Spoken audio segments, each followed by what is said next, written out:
E aí, irmãos, tudo tranquilo? Hoje a gente vai estudar o capítulo do livro de Provérbios, o capítulo 5. Então, queria conversar com vocês a respeito desse capítulo. Vamos fazer um pouco diferente para nossa dinâmica ficar completa. Você pausa o vídeo, lê o capítulo com calma, anota o que você acha interessante e importante,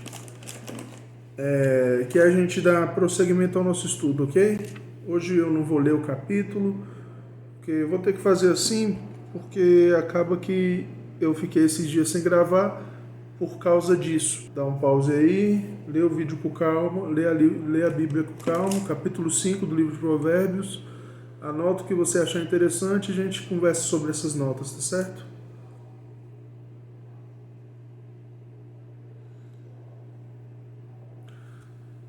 Então, pessoal, presumindo que vocês leram o capítulo, eu queria destacar alguns pontos desse capítulo para a gente refletir sobre.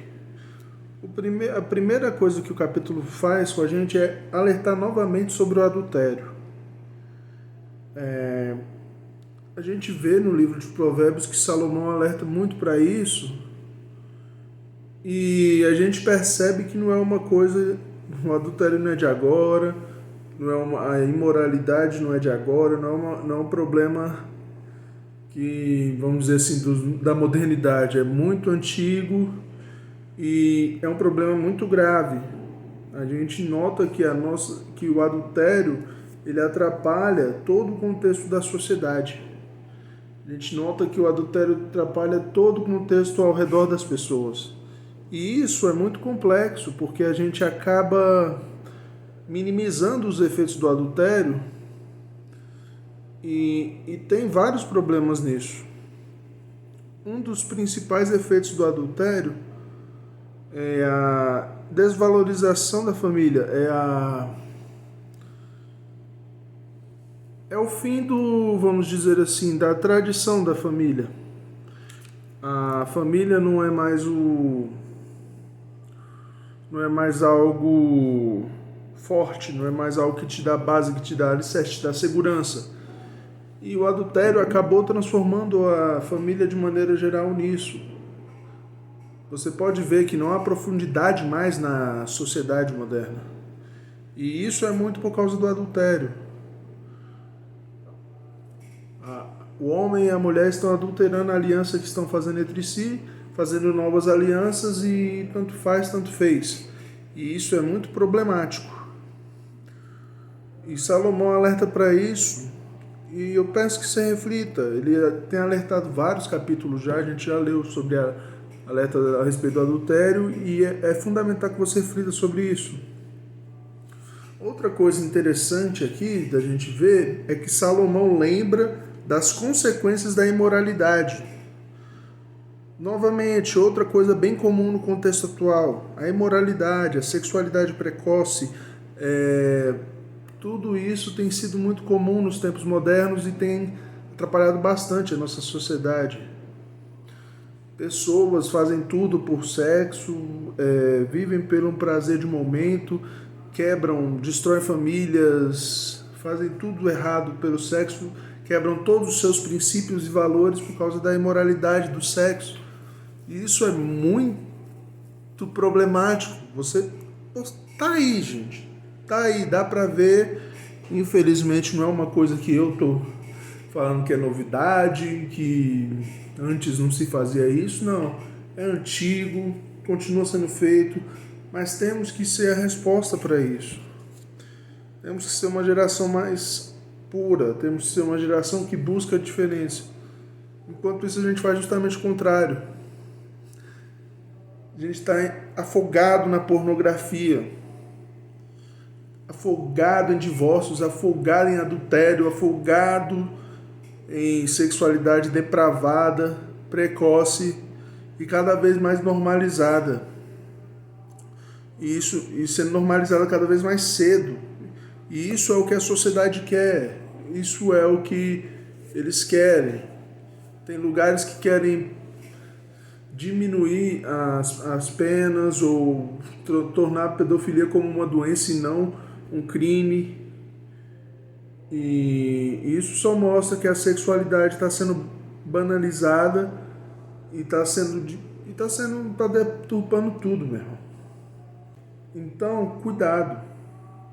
Vigia os seus passos, vigia os passos, se você é pai, vigia os passos dos seus filhos, vigia os seus passos, cuide de quem você ama, cuide do seu casamento, cuide do seu namoro, cuide de você mesmo, porque é fundamental que você esteja cuidando de você para não se tornar presa fácil para a imoralidade e sexualidade que está atualmente, porque se você se colocar como uma pessoa pura, você se colocar como uma pessoa que não se entrega à sexualidade, você vai ser considerado anormal.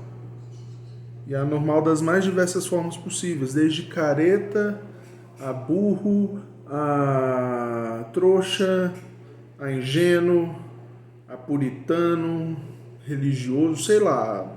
Vão inventar um monte de coisa para dizer que, para tirarem você do seu foco, tirarem você dos seus princípios. E esses princípios estão cada vez mais carentes, estão cada vez mais faltosos na nossa sociedade atual. E é por isso que você deve mantê-los e cuidar muito bem deles, porque se depender dos outros, você não vai mantê-los não, tá certo? Agora, o outro ponto que eu queria conversar com vocês, que está lá no capítulo também, ele fala a respeito da energia. A gente tem que, aqui fala a respeito de desperdiçar o vigor. E a gente tem que usar a nossa energia para o que realmente importa. Por exemplo, pessoas casadas, ao invés de ficar olhando para outras pessoas, ficar gastando o seu tempo, ficar gastando, até se masturbando olhando para outras pessoas, tem que olhar mais para o seu parceiro, para a sua parceira. Tem que parar de ficar gastando tanta energia nas redes sociais, curtindo pessoas que nem te conhecem, pessoas que pelo corpo, pessoas que estão exaltando tudo do seu corpo, e olhar mais para sua família, olhar mais para os seus amigos, olhar mais principalmente para sua esposa, para o seu marido, sabe? Isso é fundamental. E aqui no texto fala sobre vigor. Mas uma das coisas que a gente pode falar a respeito do vigor é o tempo que você gasta nessas outras coisas que você não deveria gastar. Sua atenção, você não deveria gastar toda a sua atenção mesmo, sua paixão, seu desejo, seu tempo. Veja bem como você está gastando seu tempo e veja o tanto de energia que você está gastando em coisa que não importa. Certo? Uma das reflexões que o capítulo faz a gente fazer também é: vale a pena adulterar? Vale a pena viver essa vida sexualmente desregrada, sem princípios, quebrando alianças, quebrando a palavra, quebrando o seu caráter? Vale a pena? Porque o adultério está meio que normalizado na modernidade. Porque as pessoas acham que o casamento delas só influenciou a vida delas, e elas só se importam com a vida delas, nem do próprio parceiro, que pode ser mais afetado que você com uma decisão errada sua. Tem a questão dos filhos, tem várias questões que a gente precisa refletir melhor. A gente precisa mostrar mais do que tem mostrado. Então, tome cuidado. Reflita se realmente vale a pena adulterar. Reflita se essas suas atitudes, adulterar no pensamento, adulterar com conversinhas no celular, adulterar de outras formas, pensa se isso realmente vai te ajudar a construir um casamento melhor, a construir uma família melhor, a formar uma comunidade melhor, a ser uma boa referência para o seu filho, para o seu parceiro, para as pessoas que estão ao seu redor, para um parente. Sabe, as pessoas pensam muito em coisas individualizadas. E nós não somos seres individuais e Deus nos criou em comunidade para nós fazermos a melhor forma para a comunidade, não é só para nós, tá entendendo? E isso que cristão tem que entender. Que você adulterar, você acaba com o seu casamento, consequentemente acaba com a sua família. Se você tiver filhos, você torna uma referência péssima para a vida deles. E se você olhar, você acaba com as pessoas ao seu redor. Você atrapalha a vida das pessoas ao seu redor. Você vira uma referência para coisas ruins. Você vira um exemplo negativo. Sabe? Às vezes o sobrinho que vai ficar na dúvida, e se você adulterou para ele, beleza, meu tio já fez isso, é normal. Meu pai já fez isso, meu amigo já fez isso. Normal adulterar, pá. Veja a influência negativa que você está trazendo todas as pessoas ao seu redor. E olha o outro lado também. Pensa o outro lado também. Não, pra que eu vou... você adultera, aí sua filha pensa, pra que eu vou casar? Pra sofrer igual minha mãe tá sofrendo? Sua sobrinha pode pensar isso. Sua colega de trabalho pode pensar isso. Ou a amiga da sua esposa. Toda a comunidade ao redor vai ser influenciada para baixo se você fizer isso. Tá certo? Então toma cuidado. Toma cuidado de verdade. E o último ponto que eu queria conversar aqui é que no capítulo deixa bem claro que o Senhor está examinando cada passo nosso. Com a bênção da graça de Deus, muitas pessoas têm se confundido e achar que se você declarar que acredita em Jesus, automaticamente te torna salvo. E que você pode fazer o que quiser depois disso. Mas a verdade não é essa. Primeiro de tudo, a Bíblia é clara que a gente precisa de arrependimento. Que a gente tem que se converter. Então, tem que haver uma mudança. E a mudança, ela é interior, é um coração quebrantado, um coração renovado, mas essa mudança interior se reflete no exterior. Se você ama o pecado, se você ama pecar, se pecar está tudo bem para você, você tem que ter cuidado. Isso pode ser um indício de que você não acredita em Cristo, de que você não tem Jesus no seu coração ainda. Somos todos pecadores. Nós pecamos, é a nossa natureza, e infelizmente a gente não se livra disso. Mas enquanto Jesus não vier, o pecado dominará a nossa natureza. Mas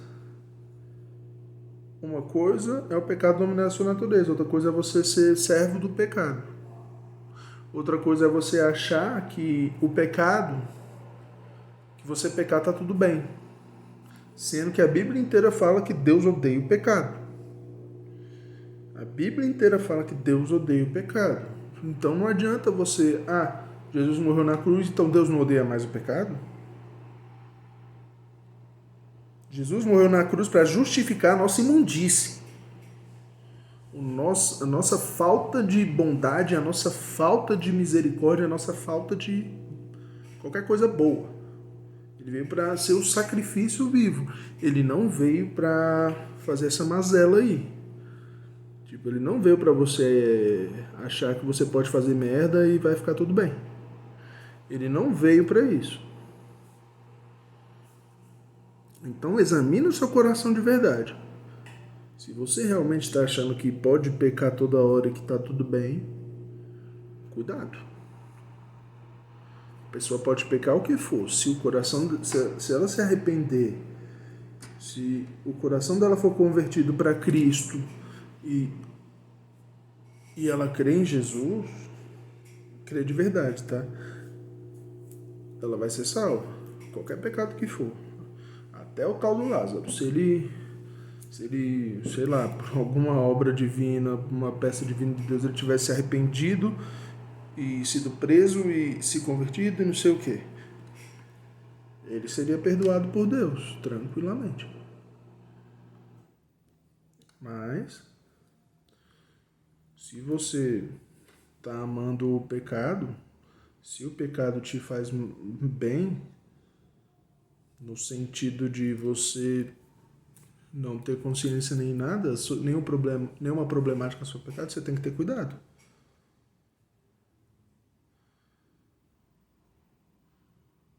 Sabe?